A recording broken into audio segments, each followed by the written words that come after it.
कांटा कुर्डी में ये शिव भक्त बार बार नहीं आएंगे। बोलो आएंगे क्या? अरे बोलो तो जम के, आएंगे नहीं। इस छोटे से गांव में अगर इतने शिव भक्त आए हैं तो आपको सेवा का मौका मिला है। पूरे धमतरी वालों को 14-15 किलोमीटर दूर रहने वाले जितने जितने आसपास के शहर हैं उनको मौका मिला है कि इनकी सेवा करो।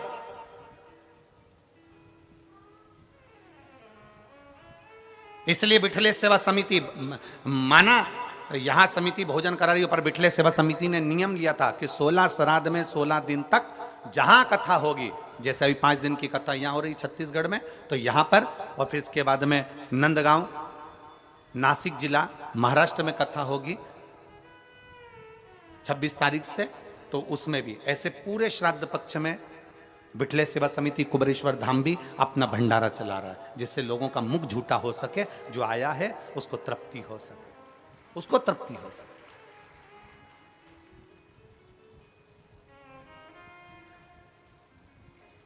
एक भरोसे के साथ शिव के पास जाओ। शंकर की कथा में आए हो ना तो पूर्ण श्रद्धा, श्राद्ध का मतलब है आपकी श्रद्धा को प्रबल करिए, आपके विश्वास को प्रबल करिए। और जब आपका विश्वास, आपकी श्रद्धा, आपकी दृढ़ता बढ़ जाए तो शिव तत्व को मिलने में देरी क्या होगी? क्या देरी शंकर को मिलने में? एक पत्र देखिए,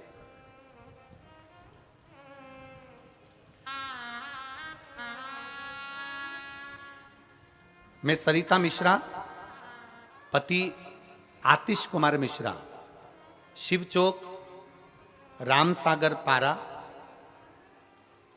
धमतरी, छत्तीसगढ़ की रहने वाली हूं। कहीं बैठी हैं? बच्चा आया है क्या साथ में? लिया उसको, लिया, आ जाइए। गुरुदेव, डॉक्टरों के हिसाब से संतान का सुख नहीं था मुझे। 1 वर्ष, 2 वर्ष, 3 वर्ष, 4 वर्ष, 5 वर्ष, 6-7 साल संतान के लिए मैंने इंतजार करा। 8 वर्ष निकल गए गुरुदेव, संतान का सुख। ऐसा कोई डॉक्टर नहीं जिसके पास जाकर हमने इलाज ना करवाया। बड़े बड़े शहर में जाकर हमने इलाज करवाया पर संतान का सुख नहीं आया। तब मेरे भाई की बहू ने मुझे कहा, मेरे भाई की बहू ने मुझसे कहा कि आप बुआ एक काम करो, आप सोमवार की अष्टमी के दिन आंकड़े की जड़ का प्रयोग करना और सफेद आंकड़े की जड़ का प्रयोग करना और पशुपतिनाथ का व्रत प्रारंभ कर देना।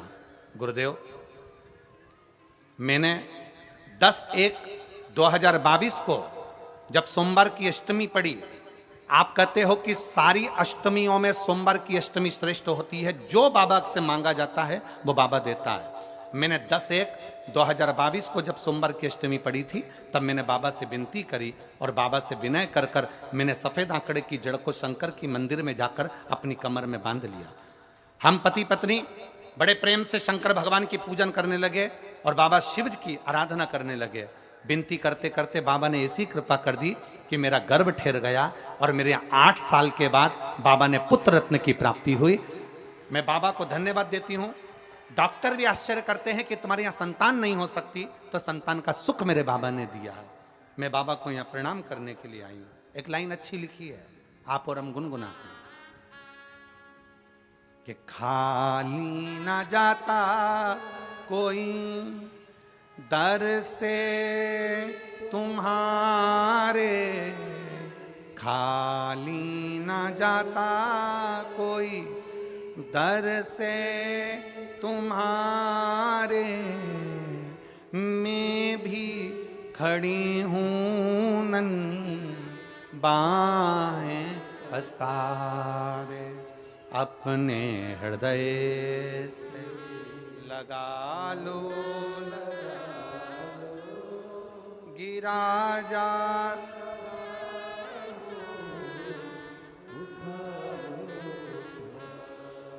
भोले अपने दर से अब तो ना टालो, गिरी जा रही हूँ उठा।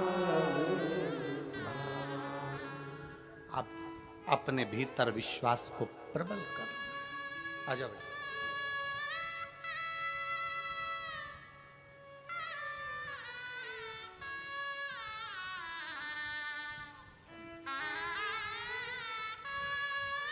बधाई हो।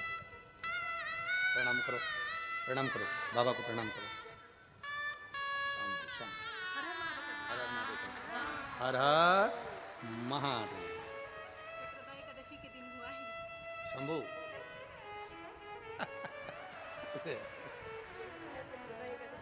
बधाई हो, बधाई हो। अरे लुटा दिया भंडार काशी वाले, कर दिया माला काशी, लुटा दिया, हाँ लुटा दिया, लुटा दिया, अरे लुटा दिया भंडार काशी वाले ने, कर दिया माला काशी।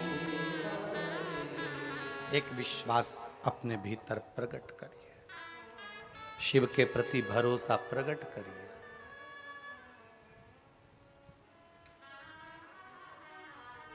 पितृपक्ष श्राद्ध का समय गलत समय नहीं है। कोई काम आपको शुरू करना है तो पितृपक्ष में शुरू कर सकते हो। उसमें देवता और पितर दोनों का वर रहता है, दोनों का वर।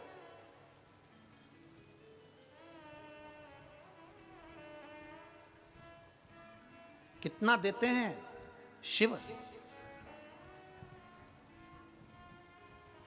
शिव महापुराण में कथा आती है, पितरों की 3 बेटियां, मैना, धन्या, कला।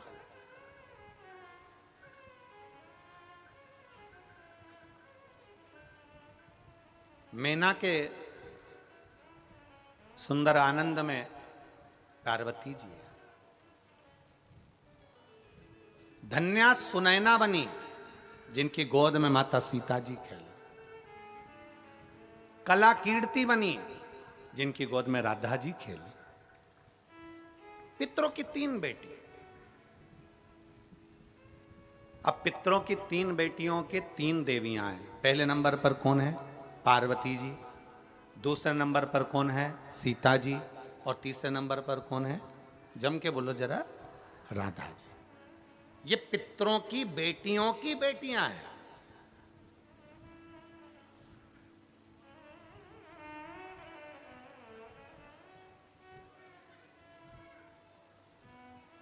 अगर पितृपक्ष बेकार होता, श्राद्ध पक्ष अगर बेकार होता, तो इन 3 देवियों का नाम उच्चारण करने से जीव कैसे पार हो जाता है। जरा विचार तो करो कि हमारे यहां गौरी शंकर, सीताराम सीताराम, राधे श्याम, राधे श्याम, राधे श्याम उच्चारण करा जाता है। राधा का नाम स्मरण किया, सीता का नाम स्मरण किया, पार्वती जी के नाम का स्मरण किया, पार्वती जी के नाम का स्मरण किया। कैसे पार उतर सकता है? बस पितृपक्ष में एक काम चालू करो। पितृपक्ष में बन सके गौ माता को रोटी दो, पितृपक्ष में बन सके गौ माता को जल दो, पितृपक्ष में बन सके तो भूखे को भोजन कराओ, प्यासे को पानी पिलाओ।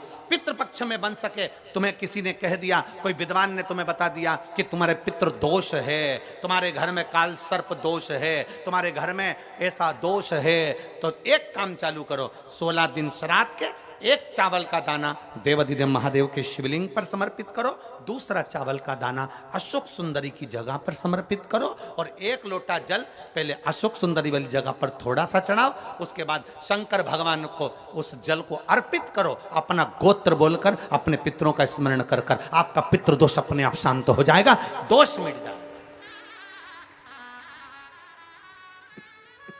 आपका पितृदोष शांत,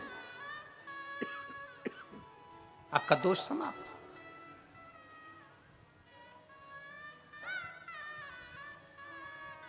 एक चावल का दाना शिवलिंग के ऊपर, एक चावल का दाना अशोक सुंदरी की जगह। और जल कहां चढ़ाना है पहले?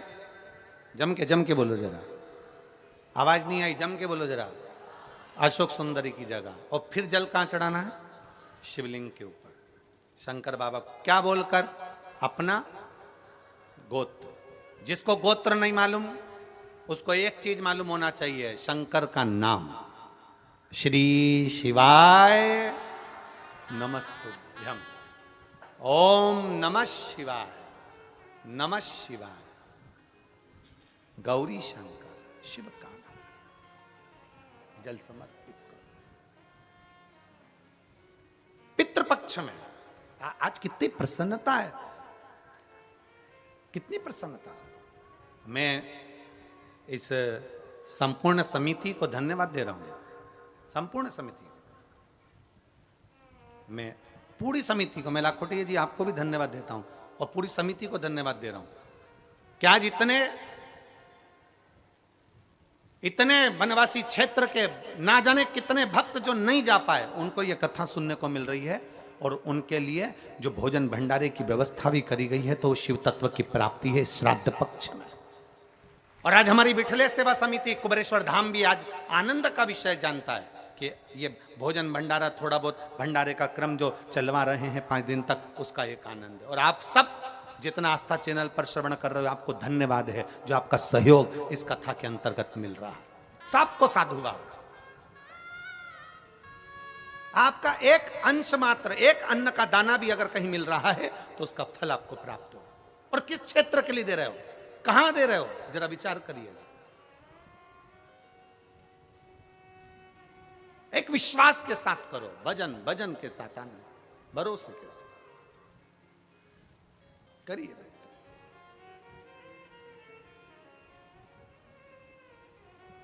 एक चावल का दाना अशोक सुंदरी की जगह। अशोक सुंदरी का स्थान मालूम है ना सबको? बोलो बोलो, जम के बोलो जरा, सबको मालूम है ना? अशोक सुंदरी की जगह और एक चावल का दाना मेरे देवाधिदेव महादेव का। कोई कितना भी कह दे। अब किसी ने एक बात पूछी, एक बेटी ने एक बात लिखी है, इसमें एक पत्र लिखा, उसने पत्र में लिखा कि गुरुजी, शिवालय मंदिर समय किससे पूछा जाए? फिर निवेदन करूंगा, कहीं जाना हो, कोई काम करना हो तो विद्वान से समय पूछो, पर मेरे शंकर के मंदिर जाना है तो विद्वान से नहीं, मन से पूछकर शिव के पास चले जाओ। शुभ कार्य के लिए जाना है तो विद्वान से पूछो, कोई कार्य के लिए जाना है तो विद्वान से पूछो, कहीं जाना है तो विद्वान से पूछो, हम मना नहीं करेंगे। पर शंकर के पास जाना है, शिव पुराण में जाना है, शंकर के शिवालय जाना है, शिव के मंदिर जाना है, एक लोटा जल चढ़ाने जाना है, किसी से पूछने की जरूरत नहीं, अपने मन से पूछो, अपने मन से पूछो कि मुझे शिव के पास जाना।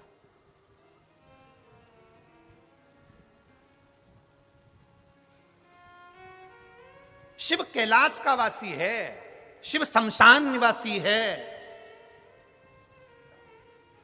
शिव कुबेरेश्वर महादेव है। उसके पास जाने का समय नहीं पूछा जाता।